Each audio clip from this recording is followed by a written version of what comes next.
विश्वानि देव सवितर्दुरितानि परासुव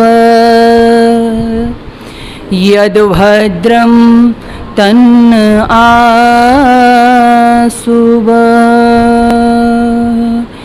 हे प्रभु तेरी शरण हम सदा तेरे हैं, गीत तेरे प्रेम से मिलकर सदा गाते रहें, मिलकर सदा गाते रहें। गिर जाता है नरक में जब कोई उन्नत देश, ऊंचा करते हैं उसे फिर ऊंचे उपदेश, ऊंचा करते हैं उसे फिर ऊंचे उपदेश, फिर ऊंचे उपदेश। बहुत से लोग बस अपने दुखों के गीत गाते हैं, दिवाली हो या होली हो सदा मातम मनाते हैं, मगर दुनिया उन्हीं की रागनी पर झूमती हरदम, कि जो जलती चिता में बैठ कर बीड़ा बजाते हैं। आदर और सम्मान के योग आज की सभा के आदरणीय शूरी जी, अध्यक्ष महोदय एवं इस समाज के प्रधान आदरणीय वंसल जी, वेदी पर उपस्थित आदरणीय आचार्य जी, इस समाज के समस्त पदाधिकारीगण, वंदनीय पूजनीय मातृशक्ति एवं समस्त धर्माभिलाषी भद्र पुरुषों। सर्वप्रथम जैसा कि आज आपको विदित है, गुरु पूर्णिमा का पावन अवसर भी है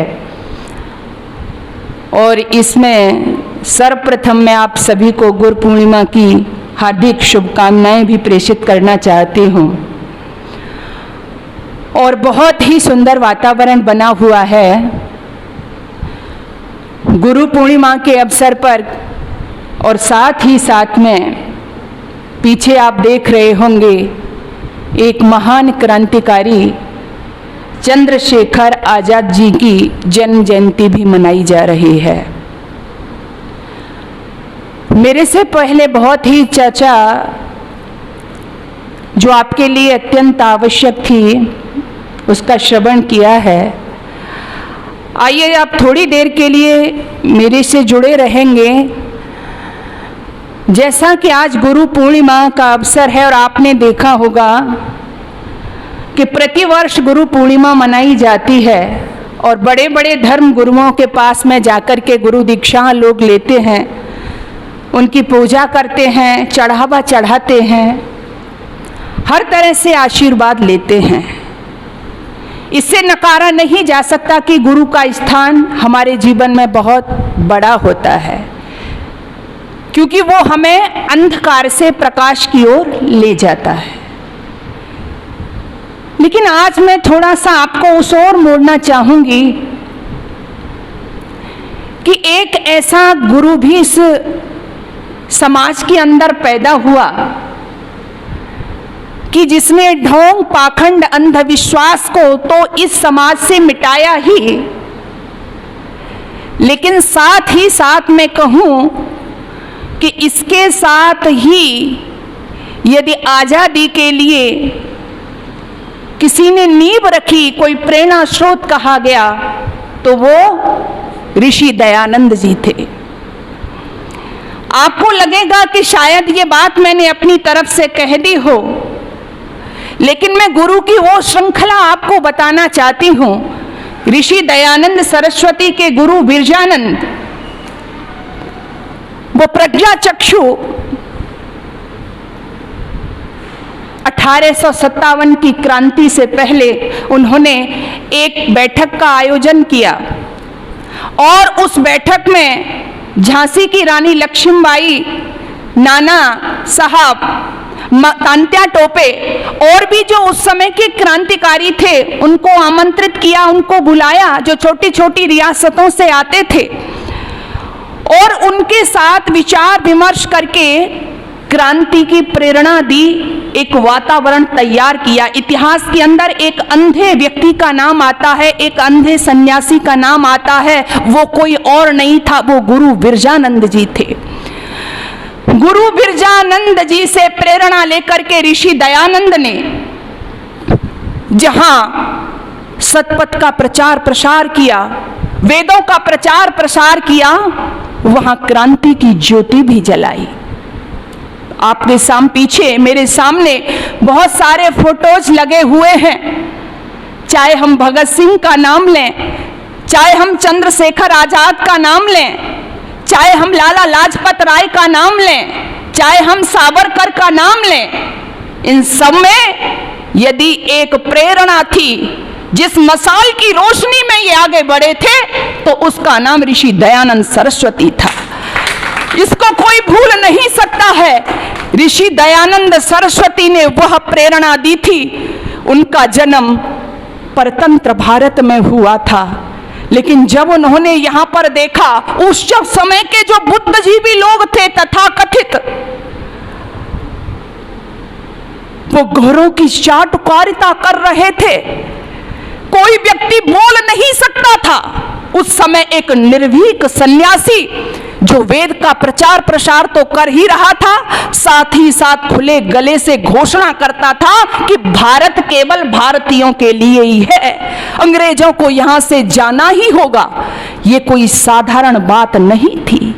एक बार ऋषि दयानंद सरस्वती जब भाषण दे रहे थे, उनका प्रवचन हो रहा था, तो शुरू में उन्होंने जब कुछ संस्कृत में बोला, वेद मंत्रों का पाठ किया, तो कलेक्टर महोदय वहां पर बैठे हुए थे, कहने लगे कि स्वामी जी, अभी आपने जो संस्कृत में बोला है, शायद इसमें आपने हमारे लिए कोई प्रार्थना की होगी। ऋषि दयानंद कहते हैं, अवश्य आपके लिए प्रार्थना की है हमने, लेकिन कैसी प्रार्थना थी आप भी समझ गए होंगे कि वो कलेक्टर क्या सुनना चाहता था। लेकिन एक निडर निर्भीक सन्यासी कहता है कि हाँ, मैंने प्रभु से प्रार्थना की है आपके लिए कि ये जल्दी से जल्दी गोरे हमारे देश को छोड़ करके बोरिया बिस्तर लेकर के अपने देश में चले जाएं और हम स्वतंत्र हो जाएं। अबाक रह गया था वो कलेक्टर, ऐसा निर्भीक वक्ता उसने देखा नहीं था। तो वहां से ये शुरुआत हुई ऋषि दयानंद की।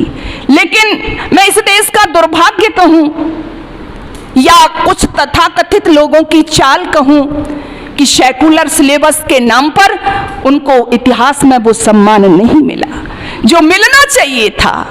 तो ऋषि दयानंद की छत्र छाया में जब ये लोग चले, जब ये लोग बढ़े, 1857 की क्रांति से पहले की एक घटना आपको मैं बताना चाहती हूँ, जहां मैं पहुंचना चाह रही हूँ।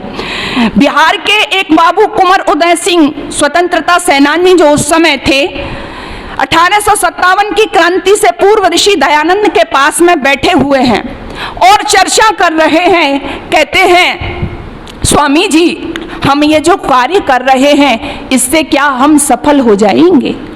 ऋषि दयानंद जी मुस्कुराते हैं और मुस्कुराते हुए कहते हैं कि बाबू, लगता है कि अभी तो हमें सफलता नहीं मिलेगी। जब ये कहा कि अभी तो हमें सफलता नहीं मिलेगी, तो थोड़े मायूस हुए बाबू कुंवर सिंह, बोले नहीं मिलेगी।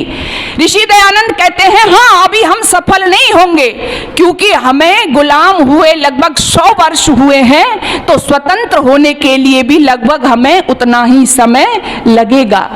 वो बाबू कुंवर सिंह कहते हैं कि फिर तो हमारे ये जो आंदोलन हो रहे हैं, हमारे जो ये बलिदान लोग दे रहे हैं, ये तो सब व्यर्थ ही चले जाएंगे। तो ऋषि दयानंद कहते हैं कि नहीं कुंवर, ये व्यर्थ नहीं जाएंगे, क्योंकि आजादी इतनी सस्ती नहीं मिला करती। आजादी को लाने के लिए मूल्य चुकाना पड़ता है, बलिदान देने पड़ते हैं। एक दो नहीं, अनेक बलिदानों की श्रृंखला जब तैयार हो जाएगी तो यहाँ की धरती में तो कंपन होगा, रानी विक्टोरिया का दिल तो पिघलेगा, और फिर धीरे धीरे ऋषि दयानंद की वो भविष्यवाणी सच साबित हुई। 1947 आते आते अंग्रेजों को अपना बोरिया बिस्तर लेकर के भारत से भागना पड़ा।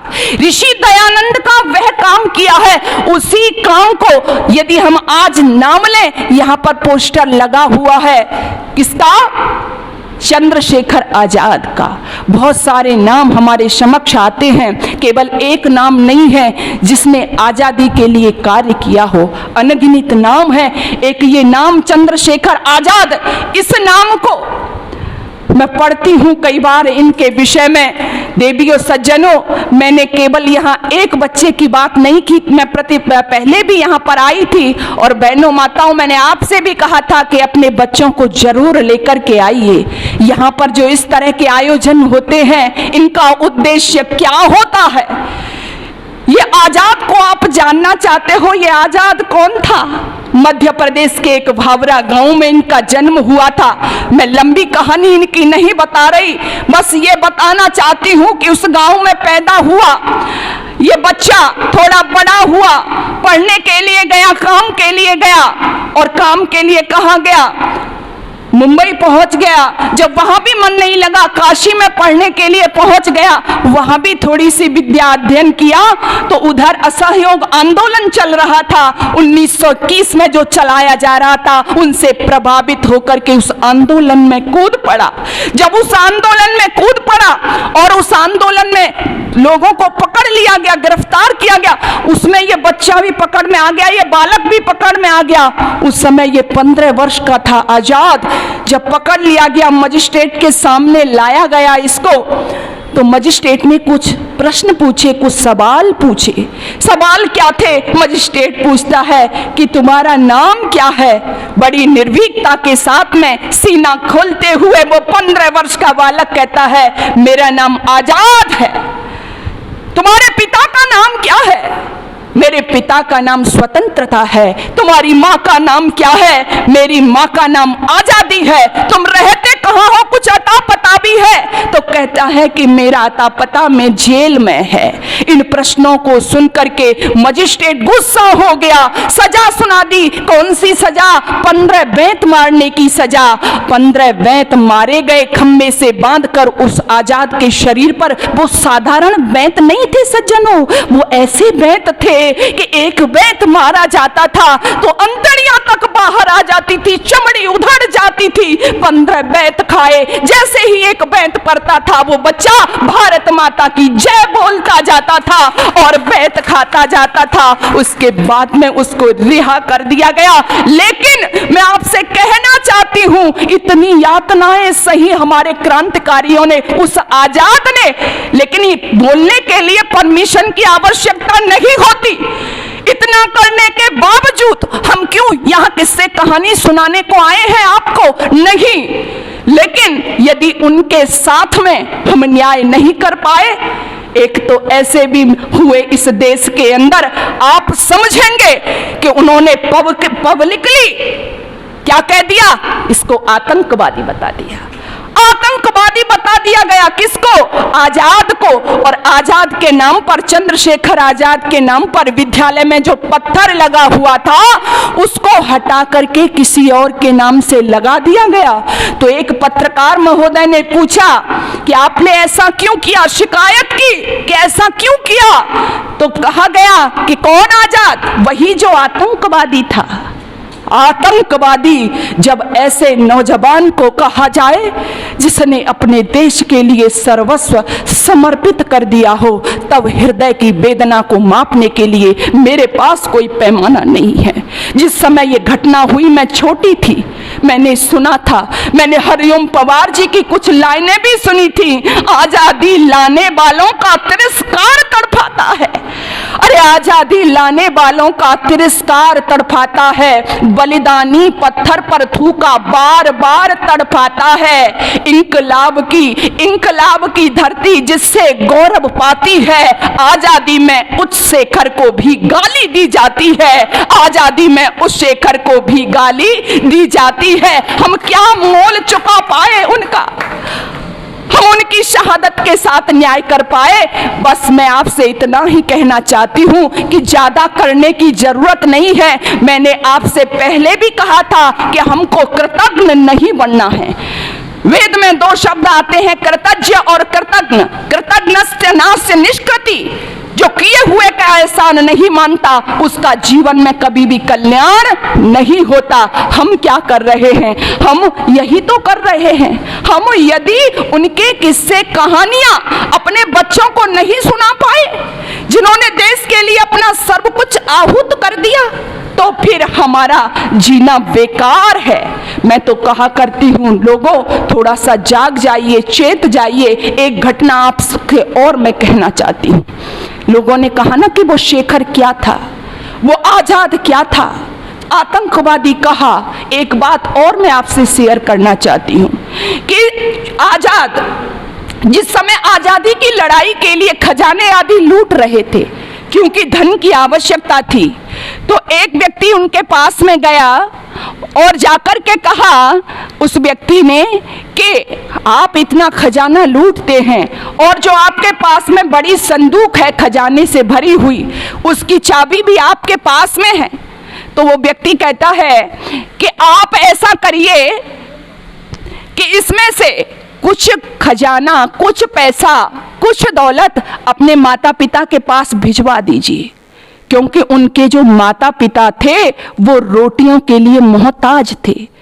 जब उस व्यक्ति ने आकर के कहा कि अपनी कुछ दौलत, कुछ पैसे इसमें से अपने माता पिता के पास भिजवा दीजिए, उस समय लोगों उस आजाद ने दो उत्तर दिए थे। ध्यान से सुनना, उन्होंने दो जवाब दिए थे। क्या थे वो दो जवाब?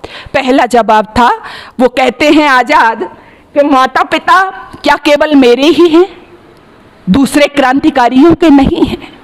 क्या कहा कि माता पिता क्या केवल मेरे ही हैं, दूसरे क्रांतिकारियों के नहीं हैं। और दूसरा जवाब जो मैं बार बार पढ़ती हूं तो मेरी आत्मा को झकझोर देता है, दूसरा जवाब आजाद का क्या था? आजाद का दूसरा जवाब था कि यदि तुम मेरे माता पिता की सेवा ना कर सको, यदि तुम मेरे माता पिता की देखभाल नहीं कर सको, तो मुझसे आके बताना, मेरे पास में ये जो पिस्तौल है इसकी 2 गोलियां मेरे माता पिता के सीने में जाकर के उनकी सेवा कर देंगी। जरा विचार करो, जो देश की खातिर, जो इस समाज की खातिर अपने माता पिता को गोलियां मारने वाला हो और उसको इस देश में आतंकवादी कहा जाए, तब हृदय रोता है। कौन जिम्मेदार है इसके लिए? कौन? हम क्यों देखते हैं ये सब?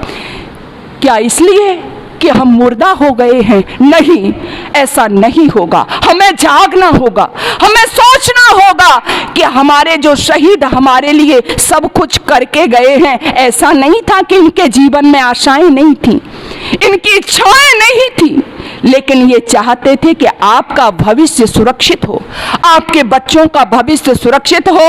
लेकिन आपके बच्चे तो इनका नाम ही नहीं जानते।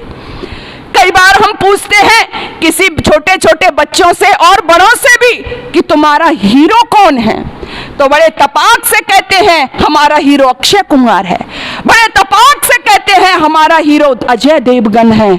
जरा विचार करना दुनिया के लोगों, एक वो हीरो है, ध्यान देना, एक वो हीरो है जो अपनी जवानी को इस देश के लिए न्यौछावर कर गए। क्यों कर गए?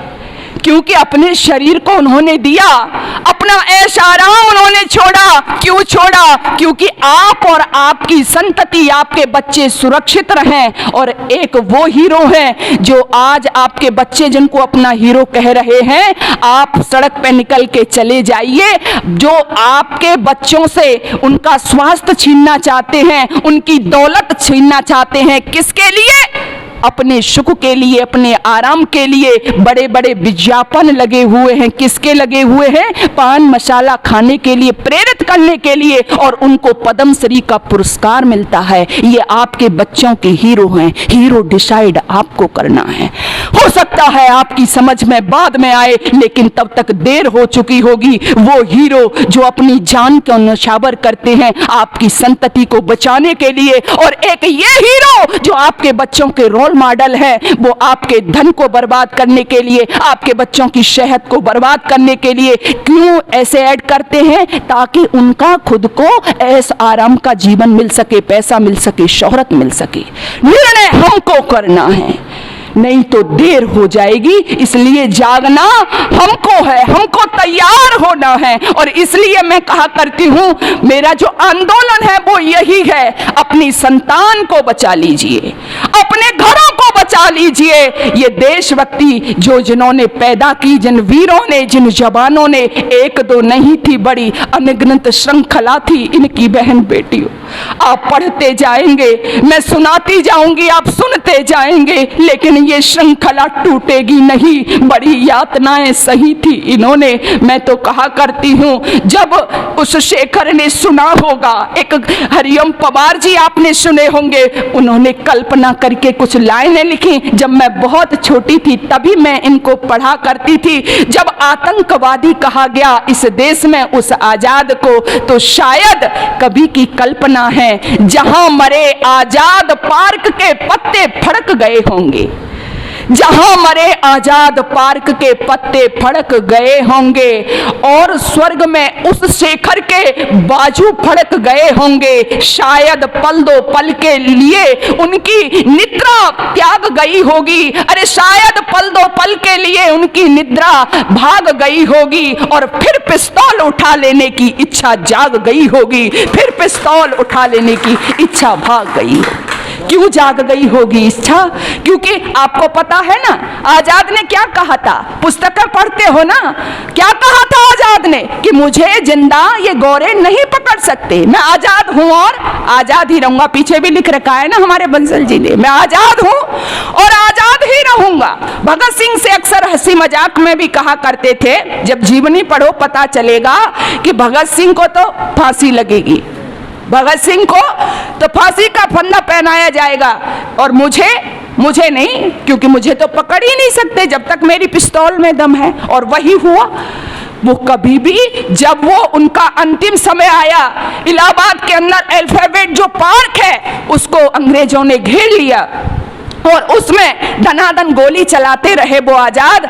जब अंतिम गोली रह गई तो उन्होंने कहा था ना, मैं आजाद हूं, आजाद ही रहूंगा, तो अपनी गोली से स्वयं उन्होंने अपनी हत्या की, अपनी गोली स्वयं उन्होंने मारी। अंग्रेजों की हिम्मत नहीं हुई कि जाकर के देख लें, मरी हुई उस लाश पर भी गोलियां चलाई कि कहीं ये हमें ठिकाने ना लगा दे। वो आजाद था, वो आजाद इतना शक्तिशाली शरीर जिसका, इतना महान क्रांतिकारी देश के लिए मर गया। उनके माता पिता की भी इच्छा रही होंगी।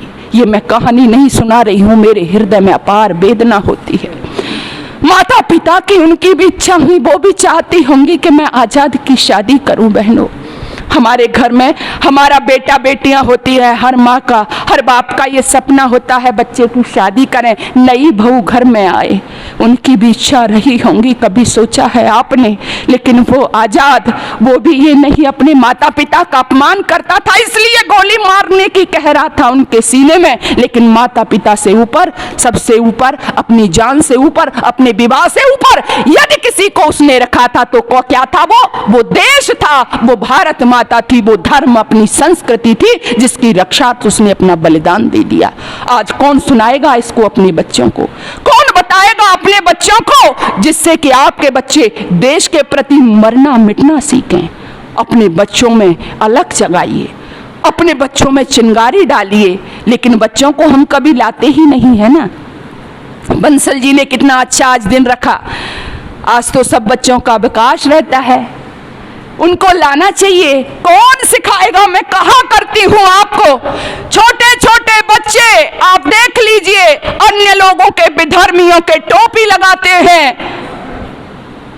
टोपी पहन के चलते हैं, लॉकेट पहनते हैं, ताबीज पहनते हैं। आपके बच्चे न चोटी रखते हैं, न जनेऊ पहनते हैं, ना अपने महापुरुषों को जानते हैं, और फिर आप कहते हो कि हमारे साथ तो ऐसा जैसे हम ऐश आराम से रह रहे हैं ऐसा ही होगा। नहीं होगा, नहीं होगा। क्यों नहीं होगा?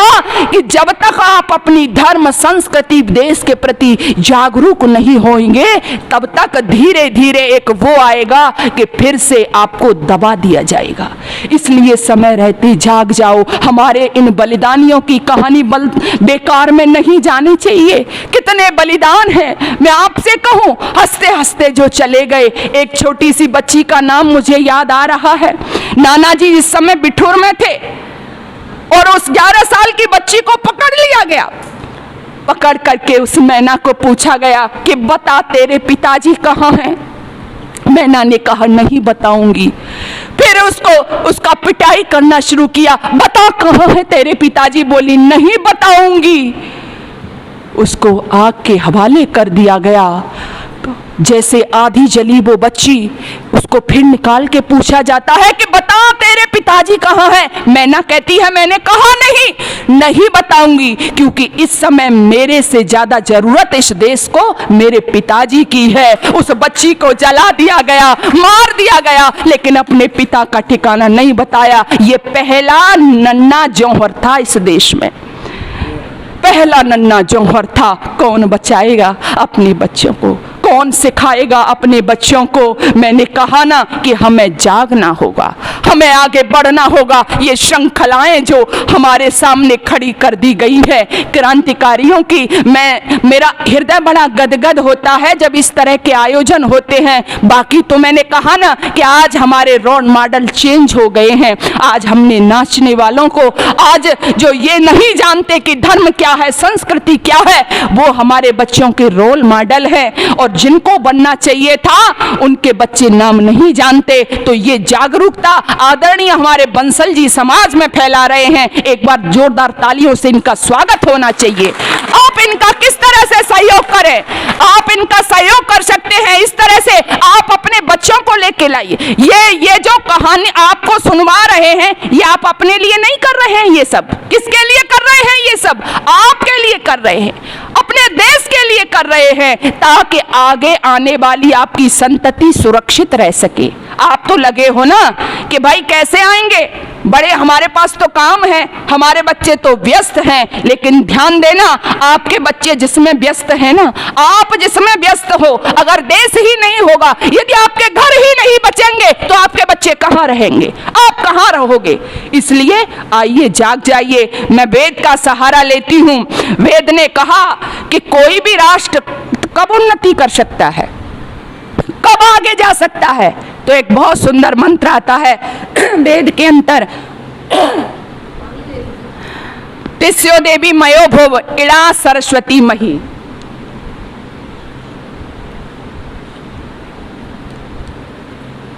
वेद मां कहती है कि 3 देवियां किसी राष्ट्र को आगे पहुंचाती हैं। तिस्यो कहते हैं 3 को। तिस्यो देवी मयो भुव इड़ा सरस्वती मही, यानी या तुम अपने राष्ट्र को आगे ले जाना चाहते हो, यदि तुम राष्ट्र की रक्षा करना चाहते हो तो 3 देवियों को बचा लो। हम देखेंगे हमारे महापुरुषों का संपूर्ण जीवन जो उन्होंने बलिदान किया इन्हीं देवियों के इर्द गिर्द था, इन्हीं देवियों के लिए था। सबसे पहली देवी कौन सी कही? इड़ा। इड़ा किसे कहते हैं? इड़ा कहते हैं संस्कृति को। जिस देश की संस्कृति सुरक्षित है उस देश को कोई भी कष्ट नहीं पहुंचा सकता, उस देश पर कोई भी शासन नहीं कर सकता। हमारी संस्कृति सुरक्षित है। इन लोगों ने जो बलिदान दिया वो किसकी खातिर दिया? अपनी संस्कृति की खातिर दिया, अपने धर्म की खातिर दिया। लेकिन आज हमारी संस्कृति सुरक्षित है? बोलिए, नहीं है। संस्कृति के नाम पर आज क्या हो रहा है? हम देखें, हमारी संस्कृति का प्रतीक ना हमारा खान पान है, ना हमारी वेशभूषा है, कुछ भी नहीं है। मैं कई बार देखती हूँ कि हमारी संस्कृति में जो दूसरे लोग हैं जिनको उखाड़ फेंकने के लिए हमारे शहीदों ने इतना प्रयास किया, लेकिन आज हम उन्हीं की परंपरा को अपनाने के लिए क्या कर रहे हैं? जो मैकाले ने यहाँ पर आकर के सपना देखा था कि हम इस देश को गुलाम बनाएं, जरा ध्यान देना, हम इस देश को गुलाम बनाएं, हम इस देश में अपनी शिक्षा व्यवस्था फैलाएं, लेकिन उसको पता चला कि यहाँ की शिक्षा व्यवस्था, यहाँ की संस्कृति बड़ी मजबूत है और उसको हम नहीं हटा सकते। कब तक नहीं हटा सकते? जब तक हम यहाँ के जो भारतीय हैं इनको, इनकी संस्कृति, इनकी शिक्षा, इनकी व्यवस्था, इनकी परंपरा, इनकी मान्यताओं के प्रति इनमें हीन भावना ना भर दें। जब इनके अंदर हीन भावना भर जाएगी तब ये मानने लगेंगे कि हमसे ज्यादा बेहतर कौन है? गोरे हैं, अंग्रेज हैं, इनकी संस्कृति बेहतर है, इनकी सभ्यता बेहतर है, तब ये हमारी संस्कृति का अनुसरण करने लग जाएंगे। और वो चाहता था लॉर्ड मैकाले कि इस देश में ऐसे लोग पैदा हों जो बाहर से तो भारतीय हों लेकिन उनमें अंग्रेजियत कूट कूट कर भरी हो। आज आप देखेंगे सर्वत्र ऐसे ही लोग मिल जाएंगे। उसने हमें एक श्रृंखला दी, एक संरचना बनाई। किसने? लॉर्ड मैकाले ने। जैसे जो ताश खेलते हैं वो जानते हैं कि तुरप होती है, उसने तुरप दी, 3 की तुरप। कौन कौन सी? English, education, employment. यानी अंग्रेजी पढ़ोगे, शिक्षा होगी तो नौकरी मिलेगी। अब मैं ये बात कहना चाहती हूँ कि उस लॉर्ड मैकाले ने 76 वर्ष पहले ये संरचना हमको दी, इंग्लिश, एजुकेशन, एम्प्लॉयमेंट। लेकिन आज क्या हो रहा है? हम क्यों रोना रोए उस लॉर्ड मैकाले का? क्यों, क्या रोते ही रहेंगे? 76 वर्षों में यदि हम उस विचारधारा को नहीं बदल पाए तो अब बताओ कमी किसकी है इसमें? बोलिए, किसकी कमी है? जिन परंपराएं, जिन अपनी संस्कृति के लिए बलिदान दिए गए, आज वो संस्कृति तो हमें बेकार लग रही है ना।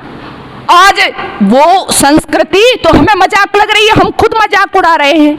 मैं मथुरा से हूँ, मथुरा वृंदावन के अंदर आप देखो विदेशों से जो लोग आते हैं, हमारी बहनें जो आती हैं वो क्या है?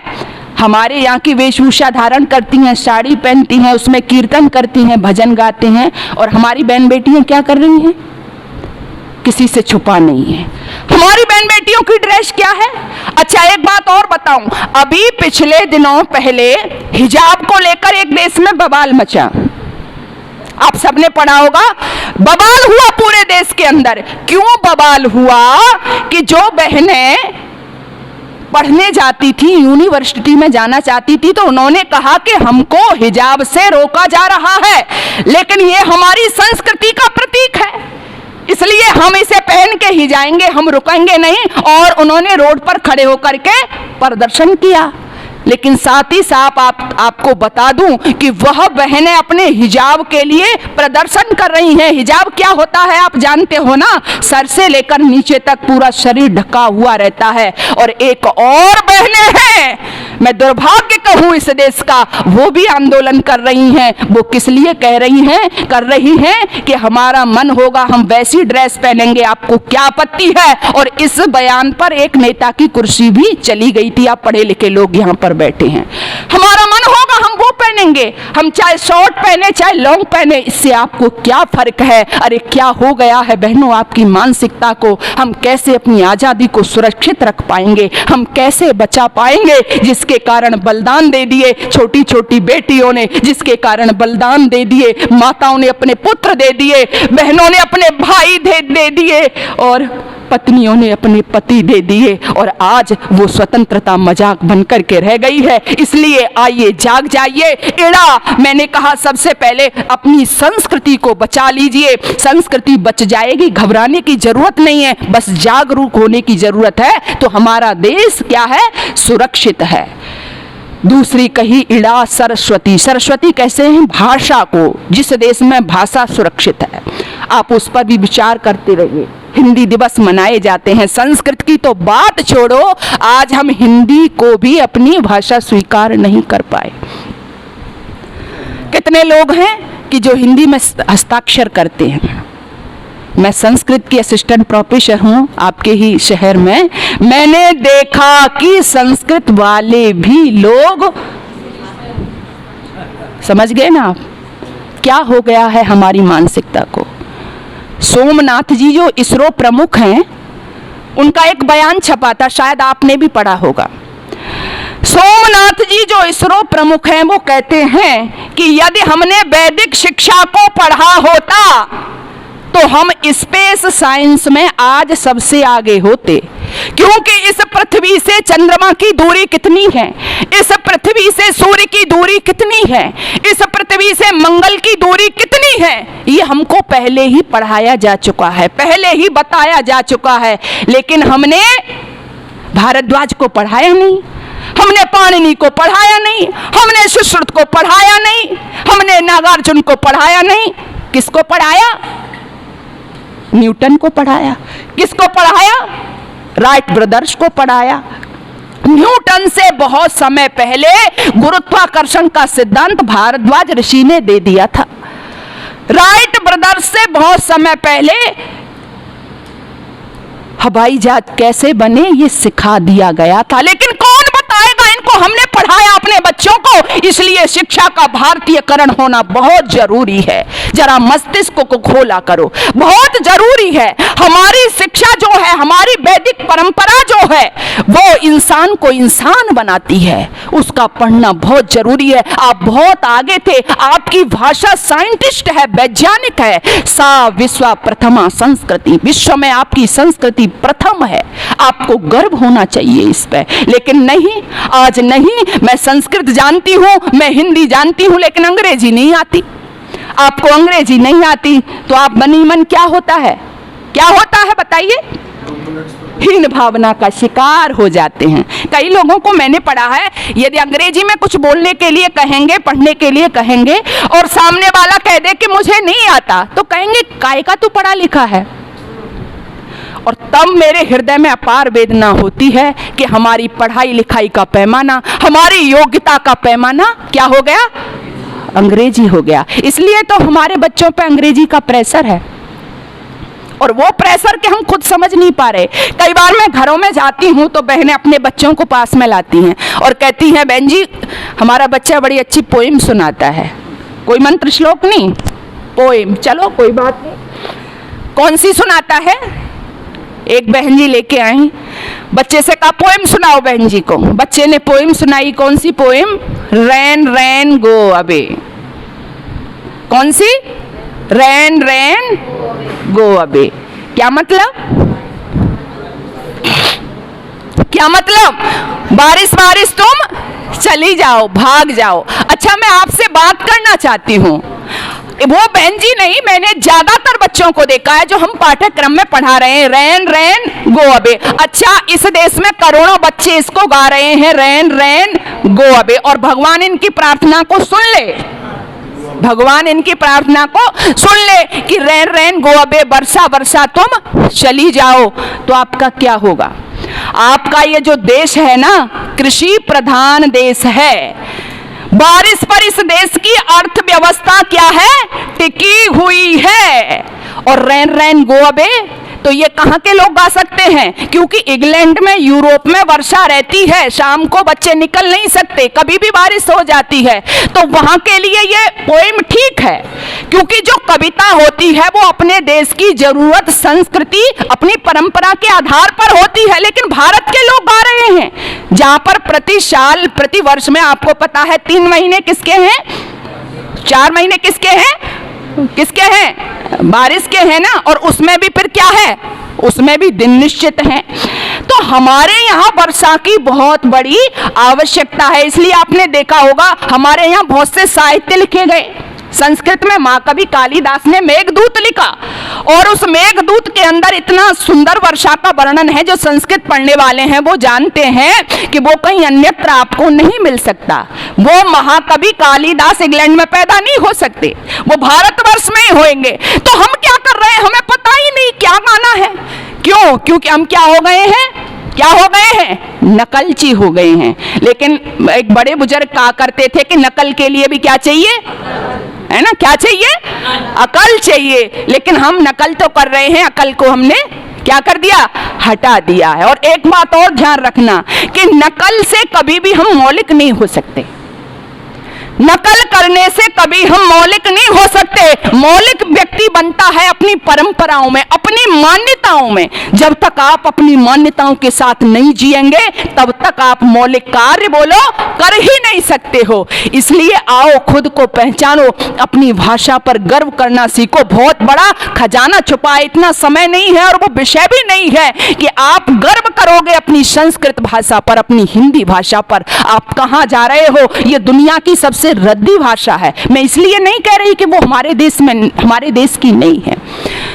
सबसे पहला अगर देखें, इसमें अपने रिश्तों को डिपेंड करने के लिए शब्द नहीं है। मैं आपसे पूछ रही हूं जो व्यवहारिक बातें हैं। कई बार हमारा बच्चा कहता है अंकल जी आए हैं। अभी आपने पूछा कि ये कौन है, अभी बच्चा कहेगा मेरे अंकल जी हैं। अब आप हिसाब लगाते रहिए चाचा है या मामा है या कोई और है ना। लेकिन यदि वो आपको हिंदी में बताता तो आप तुरंत समझ जाते कि इसके चाचा जी हैं, उधर आंटी जी बैठी हुई हैं। आज हर कोई क्या है, अंकल और आंटी है, पता ही नहीं चलता कि है कौन। लेकिन हमारी भाषा में हर रिश्ते को अलग अलग नाम दिया जाता है। जिस भाषा में रिश्तों को डिपेंड करने के लिए शब्द नहीं हो वो दुनिया की सबसे रद्दी भाषा है। इसलिए इसका मोह त्यागिए। पढ़ना मना नहीं है। ऋषि दयानंद से एक बार एक व्यक्ति ने कहा कि आप अंग्रेजी नहीं जानते, आपको अंग्रेजी आप नहीं आती, आप अंग्रेजी नहीं जानते। तो उस समय ऋषि दयानंद ने क्या कहा था कि मुझे अंग्रेजी नहीं आती, इसमें कोई बात नहीं है, लेकिन आप संस्कृत नहीं जानते, ये आपका दुर्भाग्य है। बहुत सुंदर बात कही थी उन्होंने। आज हम भी ये सीख लें, भाषा की मैं बुराई नहीं करती, आपको जितनी भाषाएं आए उतना अच्छा है, लेकिन आप दूसरी भाषा पर अपनी भाषा को ठुकराने लगे, आप हीन भावना से भर जाएं, तो इससे ज्यादा डूब मरने की बात आपके लिए कोई हो नहीं सकती है। इसी की खातिर इस देश में बलिदान दिए थे, इसी की खातिर इस देश में जौहर हुए थे, इसी की खातिर लोग अनगिनत यातनाएं झेल करके गई थे। तीसरा आती है इड़ा सरस्वती मही। मही कहते हैं भूमि को। जिस देश की भूमि सुरक्षित है वो देश सुरक्षित है। आप अपना कभी आर्यावर्त देश का नक्शा उठा करके देखना, क्या था ये नक्शा। बांग्लादेश कभी हमारा ही था, पाकिस्तान की तो बात छोड़ दो, आप सभी लोग जानते ही हो। नेपाल भी हमारा ही था, अफगानिस्तान भी हमारा ही था, लेकिन चीन का कुछ टुकड़ा हमारा था, लेकिन कटते पिटते इतना छोटा हो गया, इतना छोटा हो गया कि कश्मीर भी जैसे तैसे इस पर भी बहुत कबड्डी हुई, लड़ाई हुई, वो भी जैसे तैसे। आपने देखा इसको कैसे बचा पाए, इसके लिए भी आपने देखा। आज भी आपको आजाद, भगत सिंह, सावरकर, सुभाष ये पुराने लोग लग रहे होंगे, लेकिन आज भी देखिए इस देश में वो परंपरा कायम है कि आज भी वहां पर खड़े होकर के आपकी रक्षा कर रहे हैं। तो कौन कर रहे हैं? भारत मां के सपूत, जो गांवों से ज्यादा हैं, शहरों से भी हैं, लेकिन जो फौज में लगे हुए हैं, ना वो गर्मी देख रहे, ना भूख ना प्यास, वहां पर खड़े होकर के आपकी सीमा की रक्षा कर रहे हैं। इन लोगों के कारण ये देश सुरक्षित है। इसलिए अपनी भूमि को बचा लीजिए। मैं तो कहती हूं आजादी को भीख न समझो कीमत दी है। अरे आजादी को भीख न समझो कीमत दी है, देकर अपना लहू इसे एक रंगत दी है। लाखों दीवानों ने गर्दन कटवाई थी और सच कहती हूं तब ही आजादी आई थी, सच कहती हूं तब ही आजादी आई थी। उस समय जो एक अहिंसा का पाठ पढ़ाया जा रहा था, हमारे जो आजाद थे, इन्होंने भी जब देखा तो इनके मन में उसके प्रति थोड़ा सा मोह भंग हुआ कि जो अहिंसा का पाठ पढ़ा रहा है, वो चाहते थे कि अंग्रेजों के मन में ठीक है अहिंसा अपनी जगह पर है, लेकिन उनका ये मानना था कि इनको सबक सिखाना भी बहुत जरूरी है। लोग कहते हैं जी ये देश तो अहिंसा है, अहिंसा परमो धर्म, हाँ ठीक है, लेकिन उससे आगे कभी वो गए ही नहीं। अहिंसा परमो धर्म तो है, लेकिन जब अपने धर्म पर, संस्कृति पर, देश पर आंच आती है तो शस्त्र उठाने की भी जरूरत है। वो भी हमें करना चाहिए। सदा अहिंसा सर्वोत्तम मन की कस्तूरी है, पर दुष्ट नहीं माने तो हिंसा बहुत जरूरी है। क्यों जरूरी है? सोमनाथ का मंदिर टूटा, कहां हिंसा थी? शकहूड़ों ने हमको लूटा, कहां हिंसा थी? भिक्षुड़ियों की छाती काटी, कहां हिंसा थी? लाशों से व्यभिचार किया, तब कहाँ अहिंसा थी। अरे हिंसक पशु के लिए व्यर्थ ही हलवा पूरी है, और दुष्ट नहीं माने तो हिंसा बहुत जरूरी है। दुष्ट नहीं माने तो हिंसा बहुत जरूरी है। इसलिए आइए, जहां एक और कहा हमारे पास शस्त्र हो, शास्त्र भी हो, शास्त्र एक हाथ में और शस्त्र दूसरे हाथ में, तभी हम अपने देश को बचा सकते हैं। इन क्रांतिकारियों का मैं बार बार कह रही हूं, इनका दिमाग खराब नहीं था लोगों कि जो ये सब यातनाएं झेल करके गए थे। इनके दिल में एक दर्द था, एक टीस थी, एक तड़प थी जो देश के लिए थी, और उसी के कारण ये सब कुछ अपने ध्यान में रखते हुए, सब कुछ ध्यान में रखते हुए, केवल एक अंतिम में इन्होंने ध्यान में रखा अपना देश। देश इनके लिए सर्वोपरि था और उसी लिए अपना बलिदान कर गए। तो मैं उस आजाद को, जिनकी जयंती वैसे बहुत अच्छा हमारे यहाँ पे ये कार्यक्रम हो रहा है, लेकिन जानकारी के लिए बता दूं, क्योंकि आज रविवार में हमारे बंसल जी रखते हैं तो आज रख लिया है इन्होंने। उनकी जो जन्म है वो कितना है, 23 जुलाई को है। 23 जुलाई 1906 में उनका जन्म हुआ था, और वो बहुत जल्दी, देखिए ये नौजवान कितने वर्ष जिया, उनको 1931 में उनका मृत्यु हो गई, उनका बलिदान हो गया। तो कितने कम उम्र के ये नौजवान अपनी जवानी को मां भारती के चरणों में अर्पित कर गए, भेंट कर गए। तो आइए, हमारा इतना तो दायित्व बनता है कि हम इनकी शहादत को व्यर्थ न जाने दें, इन पर हम फक्र करना सीखें, इनकी शहादत को हम सलाम करना सीखें। कम से कम इनको आतंकवादी तो न बताएं। हम नहीं बता रहे तो हमारा ये दायित्व है कि हम ऐसे लोगों को रोकें।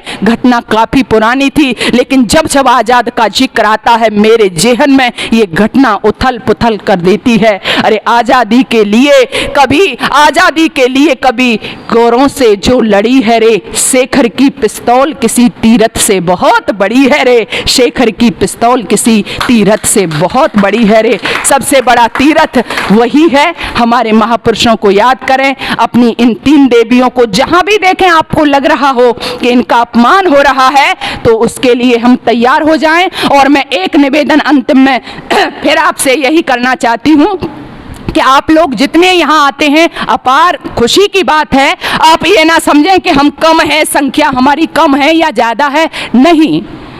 एक चना क्या करता है, अकेला चना क्या कर देता है।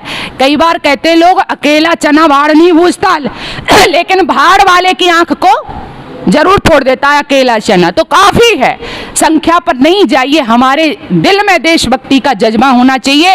और ये जज्बा मैं चाहती हूं कि आपके साथ साथ आपके बोलो बच्चों में होना चाहिए। बच्चों में जब तक नहीं आएगा ना, हम कितने भी किस्से कहानी सुने, बात बढ़ने वाली नहीं है। अपने बच्चों की संगति देखिए, आपकी बहनें विधर्मियों के हाथ में जा रही हैं, आपके बच्चे विधर्म की तरफ बढ़ रहे हैं, उनको रोक दीजिए। भाषणों से काम नहीं होगा। मैं भाषण दे के चली गई, आप सुन के चले गए। लगा है रोग जाति को बचाना किसके बस का है, हमें कहने की आदत है, तुम्हें सुनने का चस्का है, इससे बात बढ़ने वाली नहीं है। और मैं हमेशा कहती हूँ, समाज में जब तक रचनात्मक कार्य नहीं होंगे तब तक हम इसकी दशा दिशा को ठीक नहीं कर सकते हैं। इसलिए बच्चों को लाइए, ये मनुष्य की सहज प्रवृत्ति होती है। मनुष्य हो, बच्चा हो, क्या हो, उसकी प्रवृत्ति क्या होती है, उसकी जो इंद्रियां हैं उसे उधर गुलामी की तरफ, पतन की तरफ खींचती हैं। जैसे जल है, तो जल को ऊपर चढ़ाना क्या होता है, कठिन होता है। उसकी अधोगति क्या है, नीचे की तरफ है, तो वहां तो वो सरलता से चला जाएगा। इसलिए अपने बच्चों को भी कुसंग से बचाइए, अच्छी अच्छी बातें सिखाइए, और साथ ही साथ सबसे ऊपर उनको देशभक्ति का पाठ पढ़ाइए। आप उनके हीरो क्या हैं, उनकी हीरोइन क्या हैं। झांसी की रानी लक्ष्मीबाई, दुर्गावती, मैना उनके हीरोइन हैं।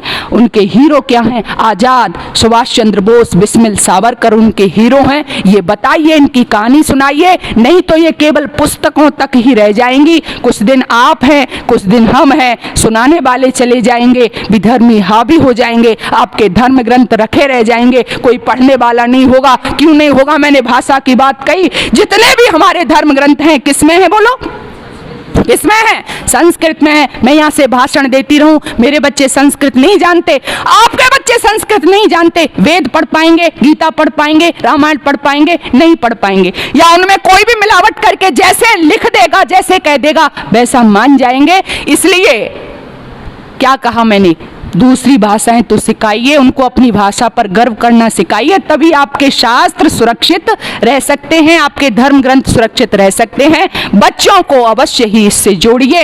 यदि आप ऐसा कर सके तो घबराने की जरूरत नहीं है, डरने की जरूरत नहीं है। हम हमेशा से कभी भी भयभीत होने वालों में से नहीं रहे हैं। हमारी संस्कृति, हमारी सभ्यता बहुत महान है, उस महान परंपरा के हम अनुयायी हैं। ऋषि दयानंद जैसा गुरु हमारे पास में है। आज गुरु पूर्णिमा है। आजाद जैसी पिस्टल जो कभी इस देश में इंकलाब जिंदाबाद का नारा बोलती हुई आजाद हैं, आजाद हम रहेंगे, हमारे पास में है। भगत सिंह जैसा स्वतंत्रता का वो योद्धा जो कभी विचलित नहीं हुआ, और बल्कि ये कहता है, जब फांसी पर उसको ले जाया गया तो अंतिम इच्छा पूछी गई तो क्या कहता है भगत सिंह, सुना है अब सदागत पर चलेगी जाओ वहां मेरी।